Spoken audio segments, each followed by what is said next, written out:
libro de Primera de Reyes 19. Primera de Reyes 19, en el versículo 4. Veréis, el título del culto lo he llamado Las imágenes de Dios. ¿Y por qué las imágenes de Dios? Todo el mundo, absolutamente todo el mundo, hasta los que no creen, tienen una imagen de Dios. Todos nos hacemos en función de lo que vivimos, de lo que escuchamos, de lo que leemos en la Biblia, una imagen de Dios. Muchas veces está hecho a nuestra imagen y semejanza y hacemos a Dios tan humano como nosotros somos. Por un lado, los hay de aquellos que creen que es un Dios castigador, iracundo, que tiene una cara, digamos, en la que siempre está buscando venganza, que es fuego consumidor y que va a consumir o está esperando consumir a todos aquellos que son pecadores.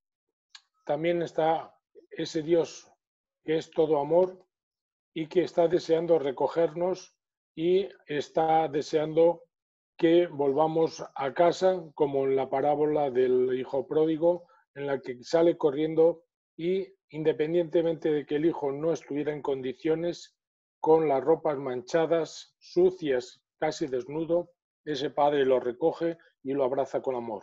Sea cual fuera la imagen que tenemos de Dios, Dios, si estamos atentos a Él, siempre quiere desmarcarse de la idea que tú tienes, de esa imagen. Y si somos capaces de escucharle, veremos cómo Dios siempre quiere sorprendernos, cómo quiere siempre que vivamos cada día una aventura con Él. Y esto que yo digo es lo que va a pasar y lo que vamos a estudiar en el personaje de esta mañana que vamos a considerar. Este personaje estaba acostumbrado a haber orado y que Dios le concediera, resucitar al niño de una viuda. Este personaje estaba acostumbrado a orar y que Dios hiciese que no lloviera durante la tierra durante 3 años y medio. Este personaje estaba acostumbrado a orar a Dios y que Dios hiciera descender del cielo fuego para consumir a varios bueyes troceados y a toda la piscina de agua con que fueron rociados tanto ellos como alrededor. Este personaje estaba acostumbrado a orar y que volviera 3 años después la lluvia sobre la tierra. Pero ahora, en la situación en la que vamos a considerar, no entendía a Dios. Su imagen de Dios se había hecho añicos. Estaba acostumbrado a tener la idea de un Dios poderoso, de orar y que Dios hiciera lo que él le pedía. No obstante, ahora, en el versículo 4 del capítulo 19, vemos a un personaje que está huyendo de una reina que lo desea su muerte, pero también se hallaba huyendo de sí mismo. Vayamos al versículo 4 de Primera de Reyes 19. Ese personaje es Elías y dice que había dejado a su criado en la localidad de Beerseba, que pertenecía al territorio donde estaba ubicado la tribu de Judá, y él se marchó hacia el desierto. Y caminando durante un día, finalmente ya no pudo más, el cansancio le rinde y se sienta debajo de un matorral. Y este personaje estaba sumido en una profunda depresión, hasta el punto que quería morirse. Todos sus circuitos personales, emocionales, toda su vida, lo que antes le daba sentido, ahora no lo encuentra. Se marcha, deja a todos los que quiere, deja a todas las circunstancias en las que él vivía y se va solo un día de camino. Se va solo con sus pensamientos, con sus pocas ganas de vivir, hasta el punto que se deja derrumbar.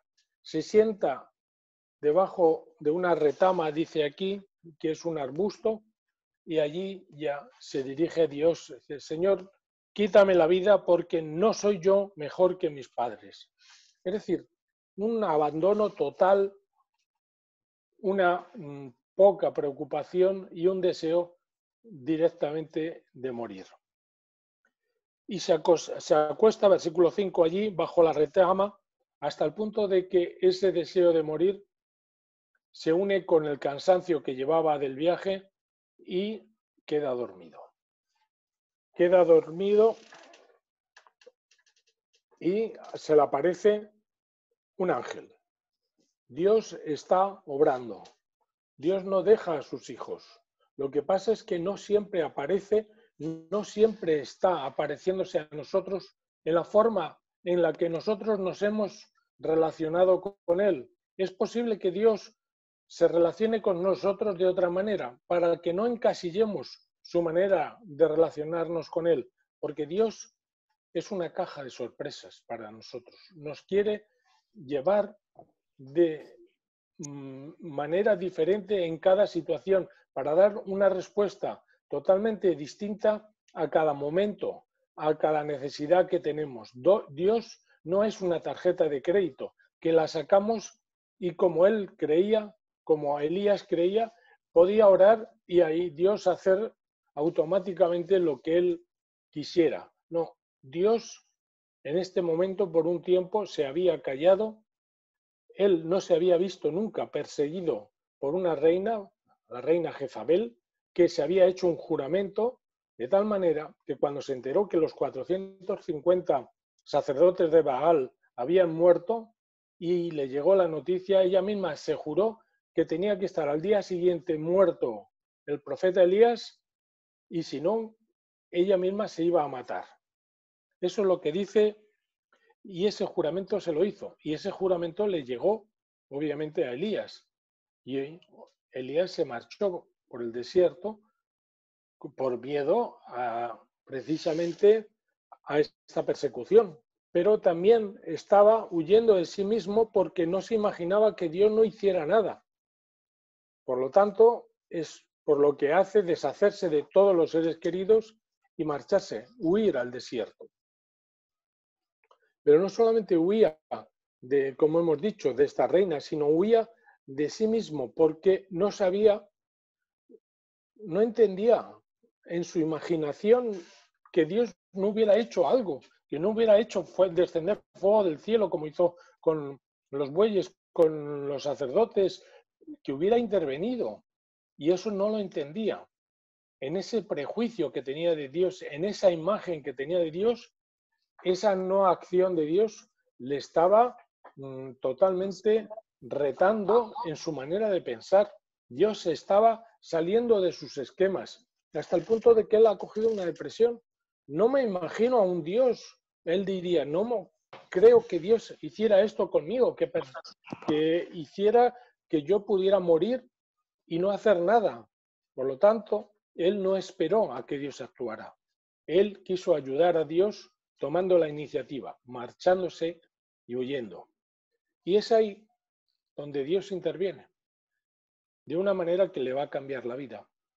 Dios, hemos visto en el versículo 4, en el versículo 5 de 1 Reyes 9, dice que se acostó debajo del matorral y se queda dormido. Se queda dormido, como hemos explicado, por el viaje, por la situación, por lo que tiene, por lo que está pasando.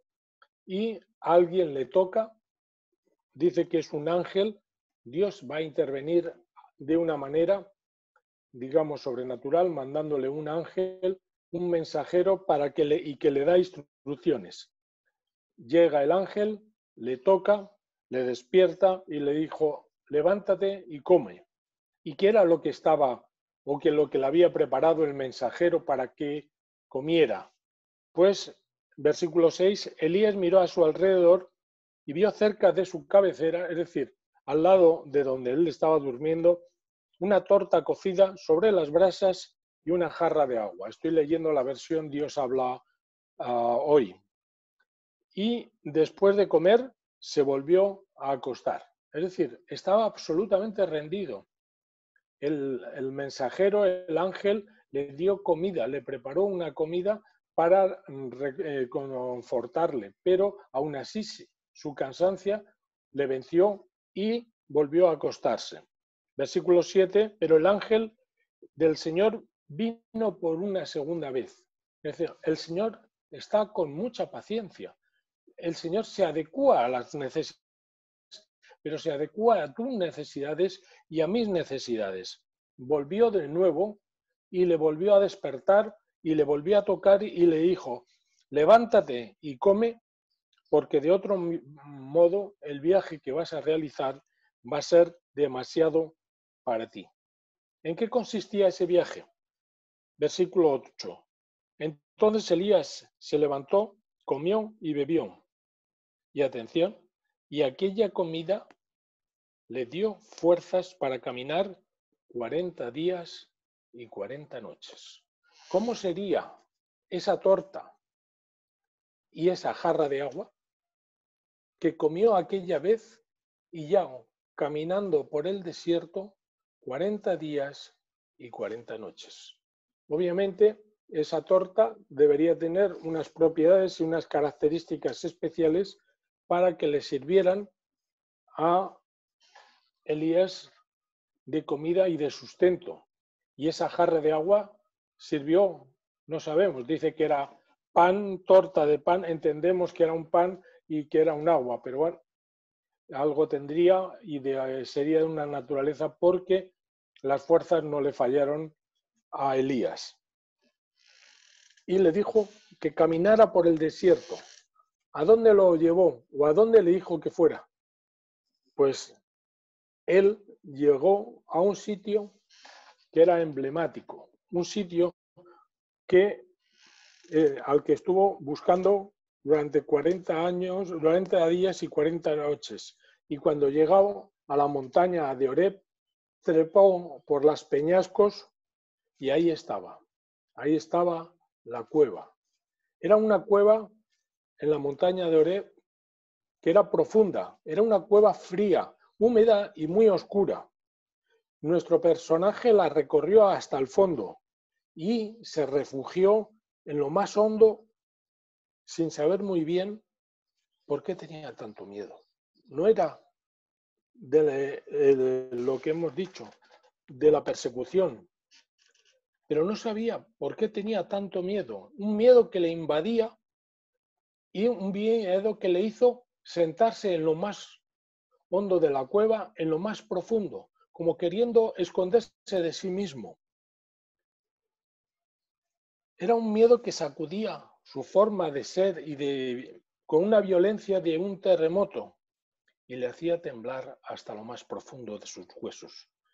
Vamos a ver lo que dice el versículo 9. Al entrar en la cueva, allí pasó la noche. Inspeccionó la cueva, la miró y allí se quedó. Pero nuevamente el Señor se iba a volver por tercera vez a manifestar. Allí se preguntaba, ¿qué va a pasar de mí? ¿Qué va a ser de mi vida? Y sin embargo el Señor vuelve a él, se dirige a él, lo recoge, no lo deja solo, porque sabía Dios que estaba atravesando una situación difícil. Y cuando cada uno de nosotros atraviesa una situación difícil y necesitamos a Dios, Dios sabe en qué momento, de qué forma, de qué manera y cómo se acerca a nosotros. Anteriormente, a través de un mensajero, a través de un ángel. Pero aquí la Biblia nos dice que el Señor Todopoderoso se dirigió a él y le dijo, ¿qué haces aquí? ¿Por qué estás aquí? Y entonces él le contestó, he sentido mucha preocupación, Señor, por mi pueblo, porque resulta que todos te han dejado, has hecho grandes maravillas sobre ellos y sin embargo ninguno te hace caso y solo he quedado yo. Es decir, él estaba preocupado no por Dios, no por ese pueblo que decía que le preocupaba, sino por él. Por él es el único que él pensaba que se había quedado y que era el único que era fiel a Dios. Entonces, Dios tiene que cambiarle la manera de pensar. Él tiene que Dios hacer un proceso para que su mente cambie.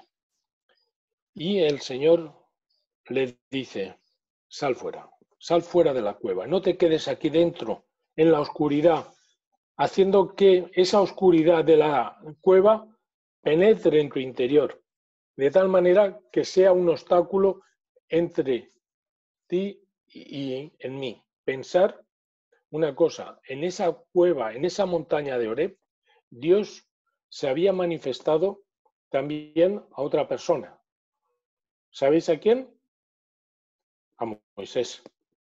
En la peña de Horeb, Dios se le manifiesta en aquel monte y Dios se le manifiesta en una manera grandiosa, maravillosa.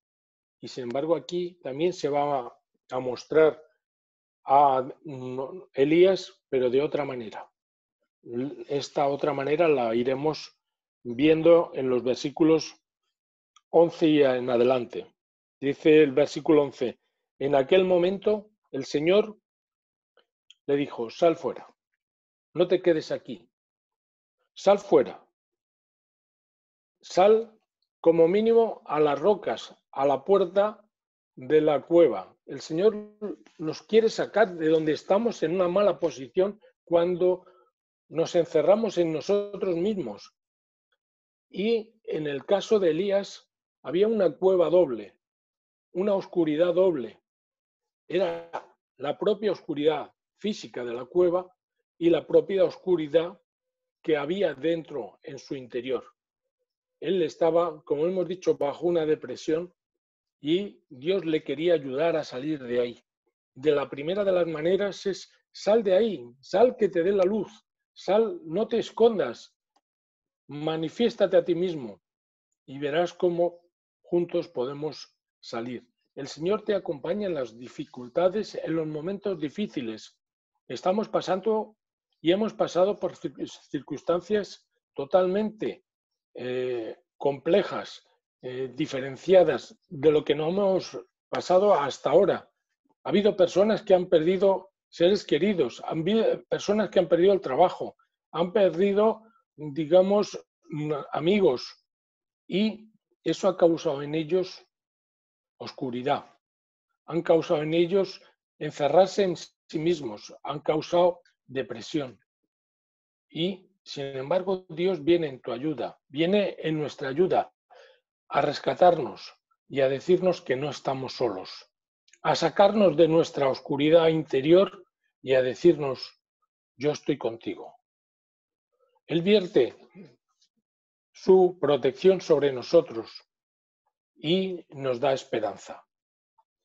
En aquella peña de Horeb, Dios había pasado la gloria suya delante de Moisés y ciertamente ahora se iba a manifestar a un Elías que estaba inerme y a un Elías que se iba a quedar sin palabras. Dice más adelante que en un momento pasó el Señor como había pasado con Moisés. A Moisés le pasó toda su gloria, le pasó por la espalda y le hizo reaccionar a Moisés. Jehová, Jehová, grande misericordia, fue y le reveló el carácter de Dios, su gloria, y Moisés quedó sin palabras. Dios se iba a revelar de otra manera a Elías y al final se iba a quedar sin palabras también. Dios se revela a cada uno de nosotros y si estamos atentos a Él, siempre nos quedaremos sin palabras, porque la capacidad de sorpresa y la capacidad de lo que Dios quiere hacer por nosotros es muy superior a lo que nosotros nos imaginamos que puede hacer Dios por nosotros y en nosotros. El problema es que muchas veces no estamos en la misma sintonía y en la misma onda. Muchas veces pensamos que por estar en la iglesia ya estamos automáticamente en la misma sintonía y que Dios se puede revelar. No, hay personas que creen en Dios y a lo mejor no van a ninguna iglesia o van a una iglesia, pero han creído siempre en Dios. No es el sitio donde voy, no es el tiempo en el que estoy, es la actitud. Si tú eres permeable a la presencia de Dios, no es igual donde estés. Él te va a buscar allí donde estés. Y dice la Biblia, en el versículo 11, que en un momento el Señor pasó y un fuerte viento desgajó la montaña y partió las rocas. Pero cuando Elías fue a buscar a Dios, Dios no estaba en el viento. Después del viento hubo un terremoto, gran estruendo se produjo y Elías fue a buscarlo, a Dios, en el terremoto. Pero Dios no estaba en el terremoto. Después ocurrió un gran fuego y Elías fue a buscar al Señor en el fuego, pero no estaba en el fuego. ¿Y qué pasó después? Pues que de repente se oyó un sonido suave, dulce, apacible. Y a continuación el Señor habló. Una voz delicada le preguntó, versículo 12 y versículo 13. Y tras el terremoto, el fuego, pero después del fuego se oyó un sonido suave y delicado. Al escucharlo, Elías reconoció esa voz, ese sonido suave, esa era la voz de Dios. Ahí sí encontró la voz de Dios y lo reconoció. Y sabemos que lo reconoció porque la Biblia, la propia Biblia lo dice y porque su particular manera de conducirse dice que lo había reconocido. Versículo 3. Y al escucharlo, había reconocido la voz de Dios Elías. ¿Qué hizo? Se cubrió la cara con su capa y salió, tal como le había dicho Dios, a la entrada de la cueva. Y en esto llegó una voz, la que le estaba esperando, que le dijo, ¿qué haces ahí, Elías? Dios se manifestó a Elías justo donde él no pensaba hallarle, en una cueva. Yo no sé dónde Dios se va a manifestar en tu vida, pero que se va a manifestar, esto es tan seguro como que os estoy hablando ahora. No sé cuáles son tus necesidades, no sé cuál es la situación que estás viviendo, lo que estás pasando, lo que quisieras contarle a Dios, pero Él va a ir a tu encuentro. Vas a tener un encuentro y no le busques quizá en grandes cosas, no esperes que haya manifestaciones del carácter de Dios en acontecimientos grandes. Dios te va a buscar allí donde estés. Porque la historia de Elías es mi historia y es tu historia. ¿Qué imagen tienes de Dios? Y a mí, lo mismo que a Elías, me gustaría que ese Dios siempre estuviera a mi disposición, que respondiera de inmediato a mis deseos y que, por ejemplo, durante el COVID no se me hubiera muerto nadie, o que no se hubiera enfermado a nadie, o que no se quedara nadie sin trabajo, que no pasara miedo. Es decir, que Dios pusiera su poder a mi alcance. Pero os afirmo una cosa, hermanos, y esto os lo puedo decir de cosecha propia. En la trayectoria de mi fe voy aprendiendo que Dios siempre, siempre, siempre está más allá de las imágenes que yo me hago de Él. Por eso necesito cada día crecer en atención y en capacidad de sorpresa para poder reconocerle y para poder escucharle. También cuando aparece en lo que no está presente o en lo que parece que no está presente, en el silencio. Y cuando digo silencio, digo en esas pequeñas cosas de cada día. Ahí está Dios. En lo cotidiano, ahí está Dios si sabes escucharle. Y Él, en los detalles pequeños, es donde más le gusta manifestarse. Y yo te digo que si estamos atentos en los pequeños detalles, es cuando Dios va a manifestarse más concretamente y en mayor medida. Él se manifestará y siempre te va a sorprender. Porque a Dios, y permitirme la expresión, se le derrite el corazón cuando un hijo suyo de forma humilde le explica la necesidad que tiene. No importa cómo esté, pero Dios, en esa forma suave, delicada y apacible, como con el hijo pródigo, te va a rodear con sus brazos y te va a dar besos y abrazos y te va a llevar a una situación diferente, te va a dar paz y te va a decir, como Elías, ¿qué te pasa? ¿Qué haces ahí, postrado en una cueva? Sal, sal de mi mano, vayámonos fuera de aquí. Por eso, hermanos, ¿qué imagen tienes de Dios? No te hagas tú imágenes de Dios. Deja a Dios que Él mismo te diga cómo es Él, cómo se manifiesta en tu vida. Permite a Dios que viva contigo. Y yo te digo, y acabo, que cada día viviendo con Dios es una aventura. Y cada día viviendo con Dios es una sorpresa. Eso deseo para cada uno de vosotros y que sea una realidad en vuestra vida. Amén.